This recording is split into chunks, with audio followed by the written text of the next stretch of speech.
So my name is David Hutchful. I do a lot of things, including design thinking workshops or innovation workshops. And this case study I'm going to present actually came out of the last design thinking conference that we did. Shilpi Nanda, who's here, works with the ILO, and she's a fellow working with the NHIA in Ghana, the National Health Insurance Authority in Ghana.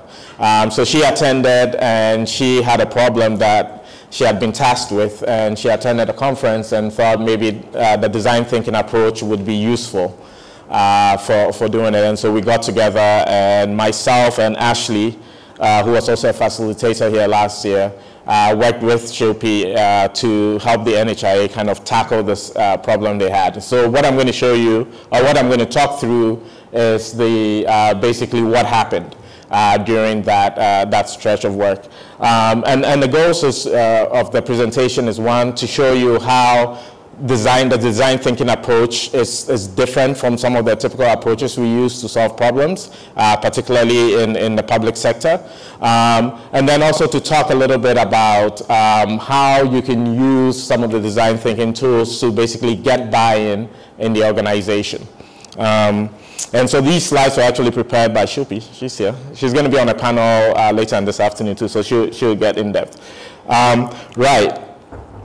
So just as a bit of a background, the NHIS was set up in 2004 to provide universal healthcare insurance to Ghanaians, and actually to anybody resident in Ghana. You can apply to get it. And over the years, I'm going to stand here because I was sitting there, and when people were presenting in that way, they had their backs to everybody on this side of the room, so I'm going to hide in this corner. But as the years have gone on, probably shouldn't have touched the screen, yeah? No, it's not. Where's Della? All right, let me just redo this again.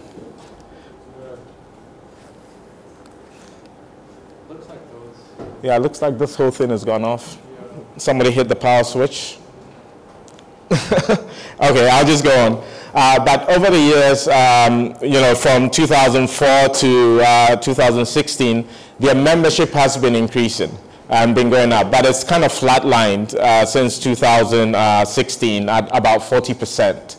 And so they have about 40% of the people people in the country signed up, but they've not been able to go beyond that. And then one of the problems they realized was that people were not renewing their membership. Initially, there was some confusion when the scheme was rolled out. People thought it was a lifetime scheme. You paid once and you were covered forever. That was quickly changed so that you had to renew it every year. But that message got conflicted. So people were not renewing, and so the scheme numbers kind of plateaued at around 40%. So the problem that Shilpi was faced with is, how do you increase these renewals for the policies, for the health policies? This would be great to have a slide, but so basically they had three goals, right, for NHIA with this. One was expand population coverage, and in terms of the problem, what they were thinking was, can we design an efficient digital renewal system? Because in the current system, what you have to do is you get a card when you sign up, and then when it's expiring, you go into the district office or the closest NHIA office point. You go in there, you pay some money, and then it gets renewed. So they were thinking, can we design an efficient digital renewal system with a great user experience? Because if you've been to one of these NHIA offices, you kind of wait a long time. And you go from one desk to the next to get it approved. People show up very early because they know, and basically when we're doing the interviews, it turned out people will go early and they know they're going to spend their day there. So they've cleared their schedule, they've come to wait just to renew. So part of the goal was, can we make it more efficient? Can we make the experience better? Also, they wanted to reduce operational costs. NHIA has about 165 district offices. right? And so basically, if that's where you're doing renewals, that means you have to keep all of those going. You have to keep staff at those places. And so it's costly to, provide the ongoing services, but also to support the renewal. So part of the goal was, can we reduce the operational costs for running the service. And then also expand adoption of they had a biometric identity service that they were using to kind of reduce fraud in the system. So they wanted this, whatever the new solution to be, what that was to, they wanted it to help kind of expand the coverage of this using this biometric system so that they could further reduce the fraud in the system. This slide would have been nice to see, but maybe later you can come see it. But basically, NHIA has been tackling this problem for a while, and they've put a lot of, they've approached it in terms of solving it in a lot of the typical ways. So they've done a lot of research, and when we went in, we were quite impressed with the initial documents they gave to us. They understood exactly what the problem was. They had, sent in researchers. They, figured out, the user insights, what people thought was going on. But the research had basically given them insights into what the problem was, right? It hadn't really given them a solution or something that they could try out. And so let me step back. So basically, what I want to set up is the difference or what the expected outcomes from what their traditional way of addressing the problem, which was let's go out, let's do research, let's figure out what it is, let's try and pilot a solution, is to what the design thinking approach was going to be. So in terms of outcomes, from the user research, they got the user insights. They went out, they talked to people, they figured out, okay, there are long lines, people didn't always understand that they had to renew it, all those issues. On the design thinking side, we did that. We got those user research, but we were also able to prototype solutions. And so we were able to start, from the user research, begin to start thinking about how can we address this problem. Also in terms of time, it takes them about 1 to 4 weeks to do these research, to go get the insights. And for the kind of workshop that we did with them, that was only in a week. So in a week, we were able to kind of get to the understanding of the problems from a user perspective, prototype solutions, and then also test them. And then also there's the kind of the issue of cost, right? When you do a research and it takes 1 to 4 weeks and you're sending out people in the field, it's quite costly. But with the design thinking approach, we're able to, in 1 week, basically do all of that and come out with, with solutions that they've tested solutions that they could actually implement, right? So the cost was much less. And once these slides come up, maybe I can show you more. So what I'm going to do now is talk you through what the days were like. So I think we did it over 5 days. So basically talk you through very briefly what we did each day. And now to just kind of set the scene, so Shilpi was kind of the point person within NHIA. The head director basically wasn't sure, didn't know what design thinking was, but the price point was quite low for the workshop we wanted to do. So she's like, well, let's try it anyway. And then Shilpi did a good job trying to get key stakeholders involved, because NHIA, you have your finance people, you have your the research department, you have your technology people. She was able to get key figures from all those departments to come and sit with us for 5 days. And Ashley and I were adamant about the fact that we want these people there the whole time. Obviously that didn't work out, but we were able to make it work where when we needed to hear their voices, they were able to comment. So we got them together, and then we also took them off site. A lot of times the temptation is to do the work in the space that the people are in, but part of our goal was to teach them the methodology so that they could also go, like when we're done with the workshop, they could continue doing it. And a lot of times when you do it on the website, it's great because sometimes it's good to observe them doing their work and seeing what's going on. But when you're trying to teach them, just taking them out means, they can't pop out to go answer an email. They can't pop out to go answer, deal with a problem that comes up. So we got a nice office offsite and brought them all in.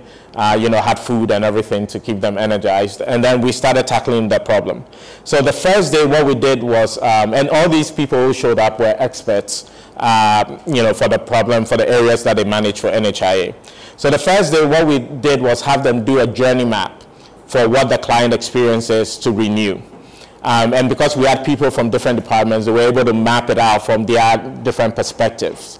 What they thought a person, an NHIA client who wanted to renew their insurance would go through.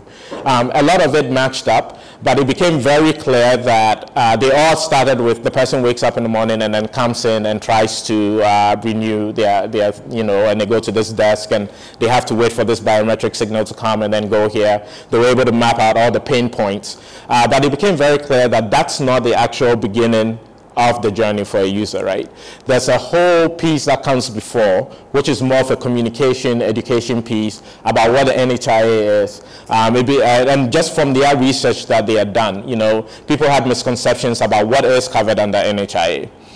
People had misconceptions about, okay, NHIA is basically, they're going to try and get you the cheaper drugs, they're going to try and get you the cheaper care. So if you're at a certain income level, you probably shouldn't be bothering yourself with that, right?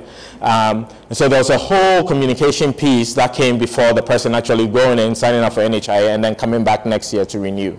That, it was kind of unclear what happens there. And it was but what was clear was that whatever was happening there was greatly impacting people's ability to come back and renew. But they were able to kind of map that out.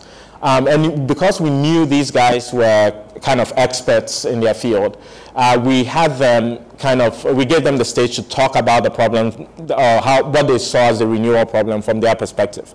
And so they shared their expertise. They were very clear. We actually did a session where we said, what do you think the solution should be? And they took time, they wrote out the solution, and then they all presented the solution. And so that's what we did. On day 2, we called it expert confessions. So on the first day, so they confessed, they got everything off their chest. They felt like they'd been heard. So day 2, we split up as a team and we went out into the field. Some people into a slightly peri-urban area, some people into an area urban center, and they went in there to basically talk to people and to listen. And again, we had to do a little bit of prep work because they've done this before, especially the research team. So they knew how to do the questions, right? They sit down, they're like, what's your name? Okay, when was the last time you took insurance? How many people you have in your family? All of that. And so when we did the practice test before we went out to do the interviews, that's what they did. Because we said, go and prepare for this interview, let's do a practice thing. And that's how they meant to go out. And so then we said, we kind of did demonstrations of what the interview should be like. It's more of a conversation, right? You're sitting there, you're trying to understand this person, you're trying to understand what's brought them to that point that day. And so through that, we were able to contrast, okay, this is how you do a normal field research where if you had a survey, you wanted to cover things. But this is the type of, questions we want you to go to. We want you to really dig deep, the 5 whys we talked about. So we did a 5 whys exercise with them, and we encouraged them to use that when they went out to do it in the... Sorry, just to interrupt. Yeah. Just make an announcement. Okay. So, sorry guys, we've had some sort of electrical issue. I think there was power out. It should be back now, but we've done all the investigations possible, and it looks like the projectors and most, if not all, the sockets are out. So the tech team is looking through it, and hopefully we'll have a solution to it soon. But for now, we'll have to do without the projectors. Yeah. So sorry about that. All the acting and son and dance tricks will have to be put into motion now. Yeah, storytelling, that's an important part with our PowerPoint. So can you just share the slides? Yeah, I can do that afterwards. We'll get you a version. Yeah, so day 2, we sent them out, and they were able to go get stories. Now, it was difficult, right? Some of them still went out, and basically, were asking questions like, so you like insurance, right? Basically leading questions and things, but some of them were able to kind of get the fact that, oh, you're trying to understand the person and not, why, so you have to understand the full context of the person. And so we went out with them, they did a good job, collected a lot of information, and that was day 2. So then day 3, we came together again and basically used some of the tools. So, creating affinity diagrams. So everybody kind of read out the results. So for the interviewing, we had one person who was taking notes, and then one person leading the interviews. So when they came back, they all read out their notes. And as they read out their notes, everybody had their Post-it. and would write what they thought was interesting, like interesting points, and you try to capture one concept, you know, on one post-it notes. And then when they were done, they put it all up on the wall, and we did this, what's called an affinity diagramming session, which is putting together the different themes or different notes that seemed similar into one pile, and then coming up with a header for it. So then we had different themes that came up. And so we went through that, put that up, and that brought a lot of good insights. We started talking about, you know, we went deep into the stakeholders, who are the real stakeholders, clients for the NHIA. We went through, you know, we got a very good sense of the communication, where the gaps were. And then also got a very good sense of, in terms of technology capacity, you know, the typical client for NHIA, what was their technology capacity, what, you know, tools do they have available to them. We were able to do all of that mapping, which, you know, we were able to then take all this information and go into the ideation session. And again, you know, what we did on day one, where we were able to get them to just put out what they thought the end solution to be on there helped. Because when it came to ideation, now they were thinking outside those solutions, right? They have that on the wall already. You already have your app there. So even if you're still thinking about an app, you're probably thinking about it in a different way, or in a different context, or in a different flow, right? So one of the things that came out of the research was that and this was very interesting, so it was the finance guy, and we went out, did all these interviews, and his takeaway was, man, our staff are frustrated. Like when it comes to pay and it comes to all these things, they are frustrated, and this frustration goes out onto the clients. And so for him, it's like, we need to do something internally that helps our staff get, you know, feel better about the job they're doing, so they can provide better care, right? Better customer service. And so when he started thinking about solutions, that's where his solutions were going, right? It was no longer, let's build an app to help the client, but it's like, let's focus on how we can help, when he started ideating.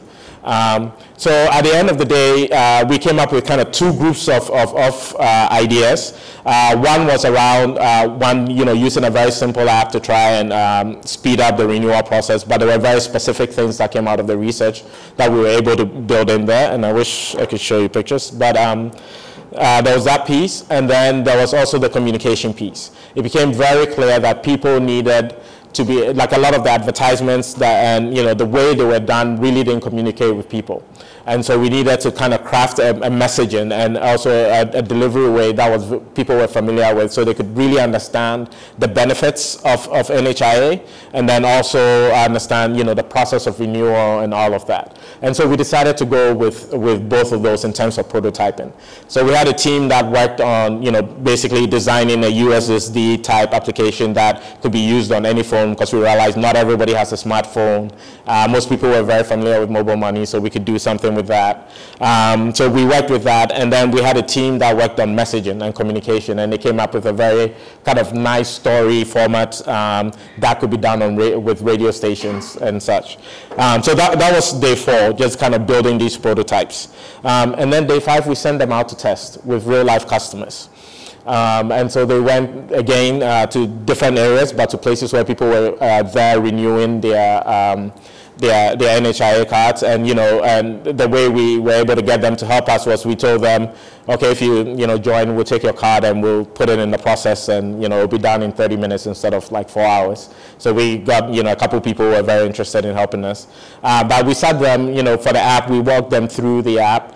We got them to use it. We did, you know, what we call Wizard of Oz things, because we were trying to test the call center idea as well.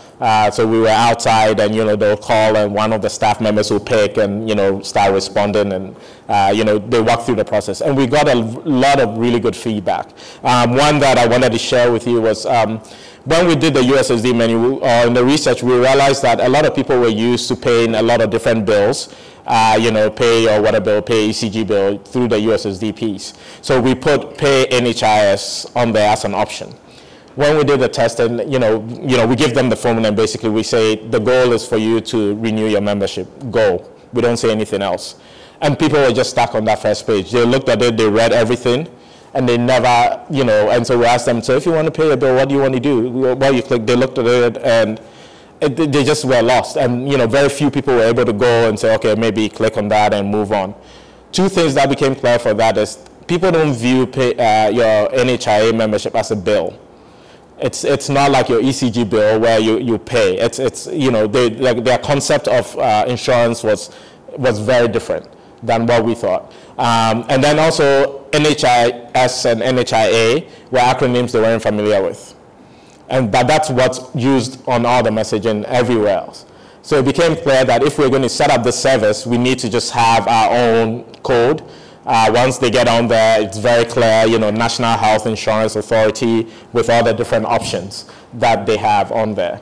But by being able to test and going through all the different flows, like we wanted to allow people to be renew for, you know, different members of the family, all of that. We were able to get really good insights into what this structure and what this menu was supposed to look like. So we did that, and then on the communication side too, you know, they sat down with people, they read back the messages like it was a radio show, and people would stop them and be like, oh, I don't get that piece, what are you saying, you know? It became very clear that we had to do it in a local language and all of that. So they went out and, you know, started doing recordings so that they could, again, test with real users.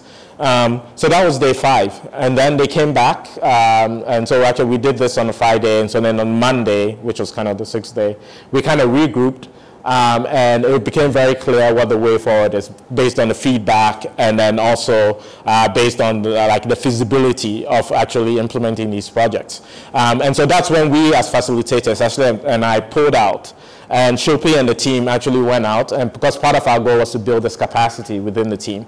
So they went out and did a lot of further tests, like outside Accra in different areas. And in the end, they were able to design a product. And I believe it launched in February. Yeah, and we did this work in January, right? Or in October. Okay, so yeah, we started in October. So by January, they were able to have something that's out live now, that's being used. You can renew your membership using it. Oh, okay. I thought you were saying the projector is up. Yeah, my time is up, but I'm almost done too. But the great kind of benefit of going through this process was one, you know, the individual personal development of the participants in the workshop. For me, the great takeaway was this finance guy. He started seeing the problems of NHIA from a very completely different perspective. And there were a couple, there was actually the technology guy, he started with the very formal questions. He also got it, okay, you want to find out about the person and not necessarily answer survey questions so you can tabulate it, right? So that sort of abductive, fuzzy feeling part of it, I felt really resonated with them, and they got it, and hopefully they're going on with it. But the other big win was, and I think being able to get a prototype. And we were able to build something really simple. I think Shilpi took that to the director. She saw it. And I remember she called us, Ashley and myself, to come into her office. We came in, and she was demoing it to other people, other persons, saying, listen, we have this thing now, you can do that, and it renews it right away, and it's going. And she went on and became a proponent for it. And I think in one of the meetings with her, she was like, I really had no idea what this was going to come up with. It was cheap, and so I said, go ahead and do it. But in a week, if this is what you guys can do, this is something. But I knew they had gone through the process. They understood all the different things they had put in there was user informed. And so if they decided to scale it up and work on it, it would probably succeed. And so that was being able to use that approach to very quickly get to a prototype that was informed by user insights and have it available for people to use, I think. Was the big difference, because what they had been doing before was a lot of user research, a lot of paper generation, and you read a paper and you kind of understand the problem, but it's not very clear, okay, how do we move to the next step of actually solving it? So I'm going to stop there, my time is up, and then ask any questions that you may have.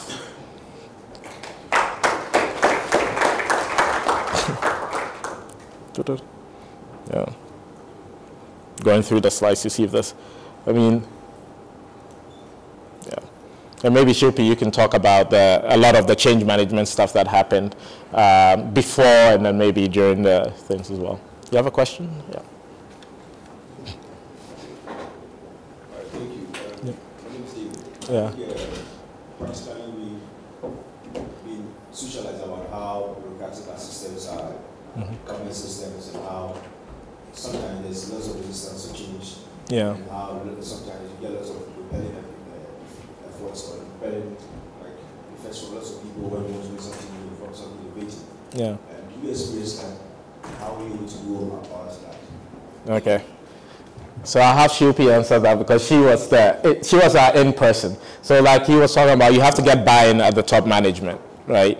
Shilpi had the top managers here, but she still had to convince them. Because it's not, even when you get a top manager, the people who are actually going to do the work or going to be in charge of the work, I mean, they have 20,000 other priorities, right? So you have to get their perspective. But it's persistence, and for me, I think being able to show that prototype at the end of the week, that seemed to solve the problem, you know, when they looked at it, quickly became a very easy sell for them to go on and try and convince other people. But maybe there are other things you were doing behind the scenes that helped. So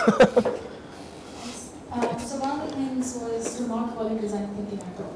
Yeah. Because when people hear design thinking, they think it's jargon, and they think something like a fad, and they don't want to get on it. So I always pitched it as a prototyping workshop.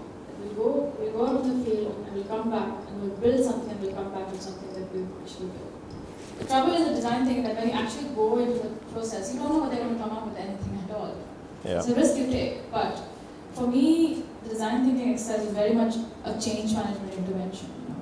We're getting people out there, we're getting people trying to hear the members, trying to hear the voice of the staff. For me, if that alone could have been achieved, I would have been happy. So the prototypes and everything was just a bonus on top of it.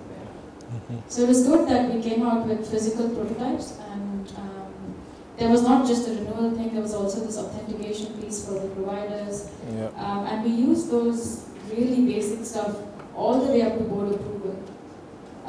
We tested it even at the board meeting. So in the beginning it was like, just let us do it. But later on we have now done this exercise twice more. Yeah. But now people ask us to do it because they've seen what came out of it. Yeah. Thank you. So a lot of it is really understanding the culture of the place in which you're going to do this, right?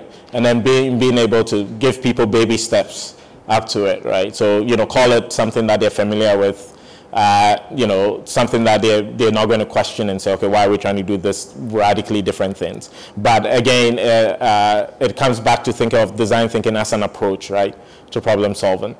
So, you know, taking whatever they're doing, but, you know, showing her maybe we can approach this thing in this way, and then using that. Let's do these three. Okay. David, you mentioned severally about research in regards to renewals. Yeah. I don't know if you had any research on new applicants as well. If you did any research on new applicants, that's one. Yeah. Two, you mentioned also something on fraud. Mm-hmm. I wanted to find out how did the fraud bits came about, if they were able to explain to you. Okay. You're going to have to come stand next to me.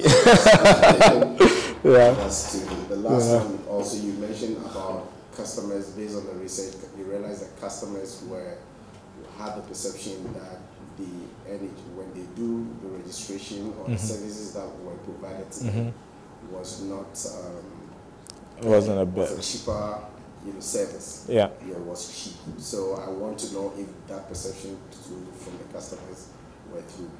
Okay. Okay. You're gonna have to come down. So I can answer that much. She can give much better answers to that because she's been involved. So we did 1 week and we kind of parachuted out, or the other way, we just flew out, we parachuted in and just left, and then she had to keep it going, which they did a really good job of. So new member registration was not tackled as part of this design thinking exercise, but NHI has separately commissioned a lot of research on barriers to new member registration. Was that your question? Yeah. I asked this question because currently they are not registering, they are not doing any registration for anyone who wants to have a card. Okay. They are not doing that. Registrations. Personally myself, I tried to, you know, register the card, you know, and then every touch point we went to, they said they didn't have materials, which was, I didn't understand that. So I just thought that maybe based on the research, you guys might have more information why they didn't have materials for registration. Yeah. The research did not focus on why NHI cannot purchase materials, thankfully. Yeah. But the new registration point, NHI has been in financial troubles for quite long. There have been issues with delivering consumables, and that's actually the reason why this renewal was done in the first place, because renewals also consume consumables. Mm-hmm. In terms of footfalls for NHIA, we have almost 85% renewals. So for 100 people walking into our office, 85 of them tend to be renewing their policies. So from the project perspective, and therefore from the design thinking perspective, we focused on the renewals, because at least if we can divert those people away from the offices and stop them from using these consumables, then more resources can be then devoted to buying the consumable for new member registrations. There's also a link to government's Ghana card, which is now expected to become the source of member identity going forward, and expected to replace NHI's card as the proof of having a policy. So there are those angles which I cannot comment on. But just if you want to know why people do not register, number one reason, yes, is the lack of consumables. But there's also quality of care issues at healthcare providers. So these are really sort of very complex issues that did come up in our research, and there is an education awareness aspect to it. But there's only so much that one can do when one is focused on the news. So that's number one. What was the second question? For the of the service, the cheap service. And what that also, when the lady was talking about that with NHI you're going to get the cheaper drugs and all of that. Yes. So NHI over time has introduced a lot of exemptions for certain categories of people. For example, indigents, pregnant women can enroll for free, which is why a perception is built over time that the scheme is meant only for those categories of people. Actually, NHI is open for all legal residents of Ghana, and it is served in all hospitals, government, private, etc. But this perception has really taken hold. This came up quite a lot during our research. Unfortunately, part of the reason this perception has taken hold is because the messaging the providers give to the members when they go to access care. So for instance, even though the scheme pays for 540 medicines, the provider will say that the scheme pays for only 2. So this is quite a challenge. Part of it comes down to NHI's financial troubles and things like that. So that's an ongoing thing. But from our perspective, all you can do is empower the customer with the right information, and so that they can challenge or they can involve our staff that they're facing problems on the claim side. And usually our staff, which is nearly 3,000 out in the all over Ghana, they're quite embedded in the communities. So they know they're very good relationships with the providers, they're good relationship with the members, because the scheme's history was that it started as a community-based health insurance scheme before it got centralized. So that legacy is there. So from our perspective, the intervention is more education, more awareness, more empowerment. And also the USST menu that was developed, it also has information on medicines and benefits covered. With our call center number, and our call center is now receiving a lot of calls, people calling and asking, oh well, I thought that this medicine is not covered, is it? And then we say, no, it is, so please go and tell it about it. So it's an iterative process, it's not easy, but I mean, more of education awareness is the research. Oh, you skipped. Yeah. So I'm interested in after the ideation process. I'm sure a lot of ideas came about. Yeah. What framework? How did you decide what to prototype? Yeah. And also the final prototype, because the projector was not you can see. Can you describe how it looked like? Was it high fidelity or low fidelity? Yeah. Yeah, so there are a couple of techniques you can use to narrow down on what you want to prototype. I think we ended up doing a voting piece. So one thing we did, we created these personas, for the different scenarios that, we created these personas based on the interviews that we had done. And so based on that, we were able to narrow on which personas we wanted to solve a problem for. And so I think they picked 2 or 3 of those. And then from that persona, that's when a lot of the ideation happened. So then at the end, we looked at that persona, the issues and problems that they had, and then the team voted on which of those solutions they thought would actually be able to address the issues from that persona's perspective. Which is a key thing to do when you're doing these exercises. Like, once you've done your user insight research, create those personas, because then that's, I mean, we created them, we named them, and so, you know, people became advocates for those personas. And so when they were dealing with the problem, you know, they'll say, but was it Amma Baby? Adra Baby. Adra Baby was one of them personas. You know, people would argue and say, this will not work for Adra Baby, or this will work for Adra Baby. And then in terms of the prototypes, I mean, they ended up being, so we kind of went through from low fidelity to a high fidelity one. So for the USSD, we had like paper mockups, but then we ended up having a menu that was actually on a smartphone that people could use and play with. Yeah. Okay, let me go up this way. Yeah. So I understood the USSD menu was really one of the key ideas that came from the design thinking. If you could just summarize like really the process before. So from what I understand, it was you go to an NHIS office or you have the district offices. Yeah. And after, so USSD, did you actually implement the app or not in the end? And you spoke about call center as well. So is now call center also a renewal channel. Yeah. Secondly, how do you push people to use the USSD? I'm working on microinsurance as well, and I think insurance is still today something it's hard to really have people voluntarily say, oh, I will renew my insurance. Yeah. So what channels do you use? Thirdly, on the USSD menu, would you say now we are still at the early stage, the early adopters, or do you see it really becoming mass? And I don't know if you can share some percentage of renewals that you get through USSD. And fourth, what's the shortcode so that we can test the USSD? Yeah. We have a test shortcode at the moment. It's *842 *10#. It's subcoding one. Try it. Yeah. Was it *842?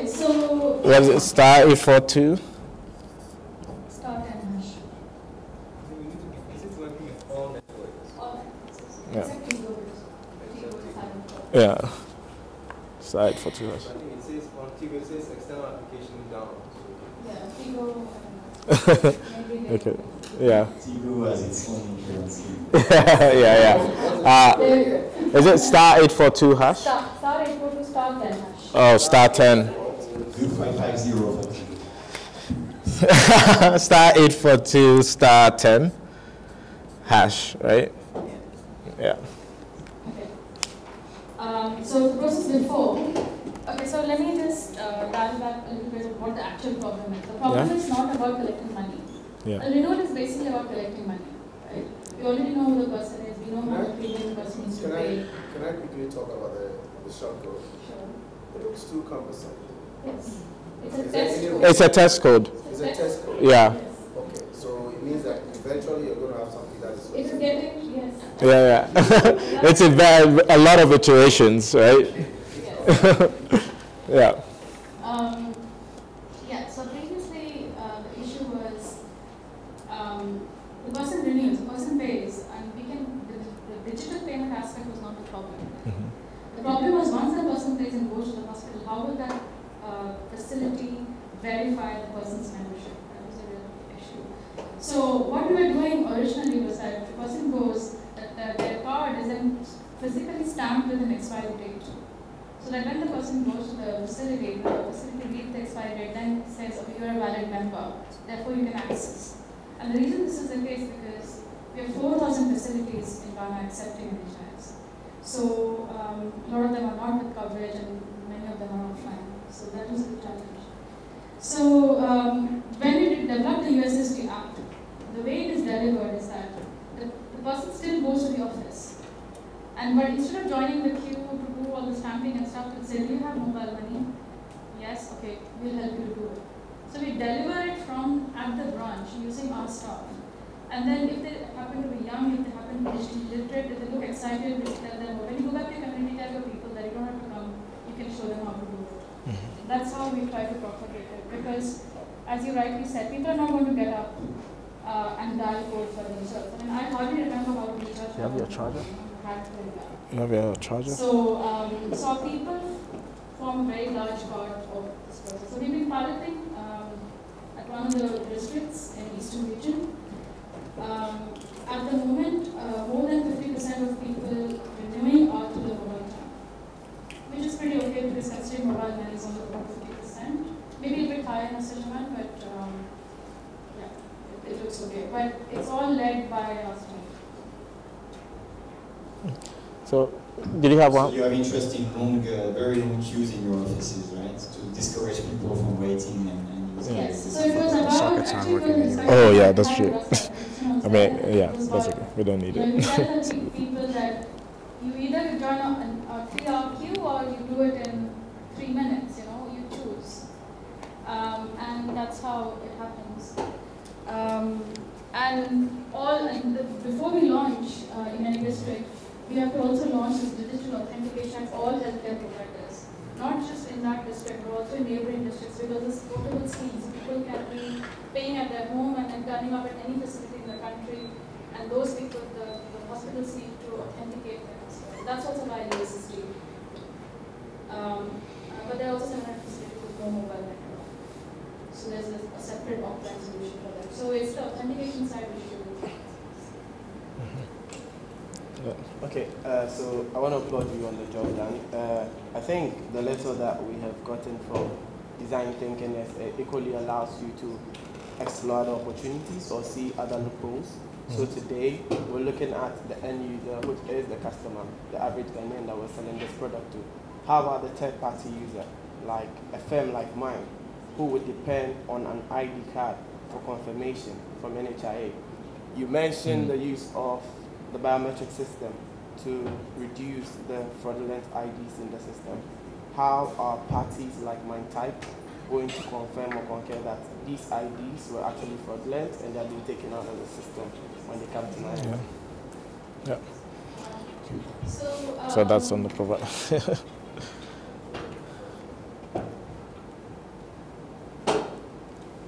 So the issue of fraud is about two things: identity fraud at healthcare providers at the point of claim, and random claims submitted by providers. So it's not so much about identifying IDs that are. So you guys continue your Q&A for a couple more minutes, and then we're going to bring everybody from upstairs down, and then we'll continue. Arne can continue his Q&A from this one. Included for $5. So I think I'm sure it's more expensive to fake an ID.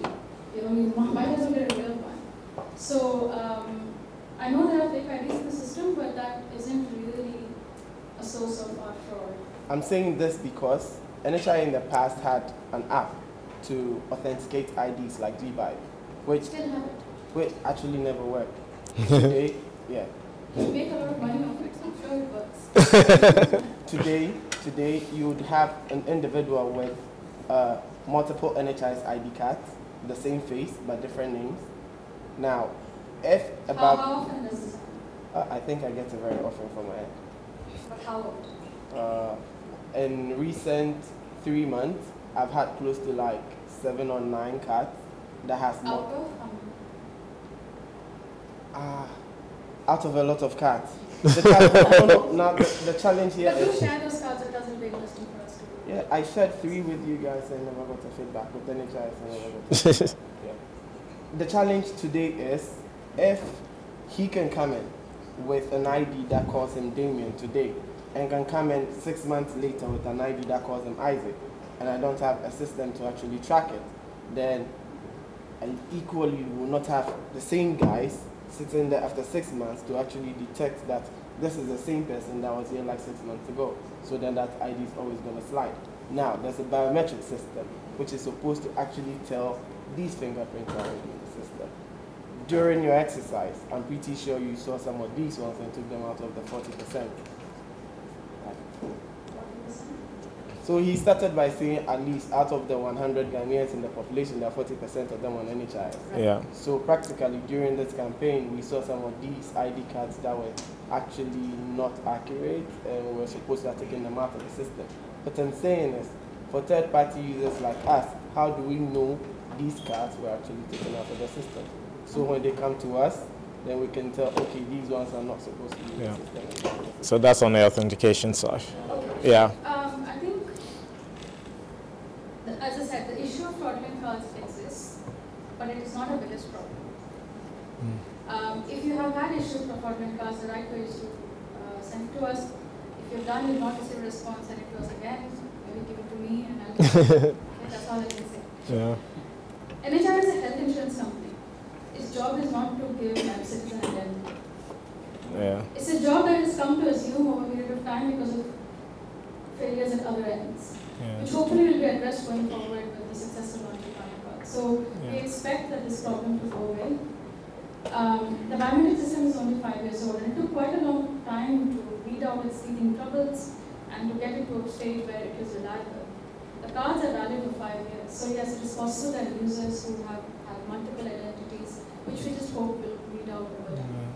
So I acknowledge that there is an issue, but like I said, our main job is to cover Ghanaians for health insurance. So it's possible that this type of an issue of ID card being fraudulent and third-party uses of it doesn't feature quite heavily on management priorities.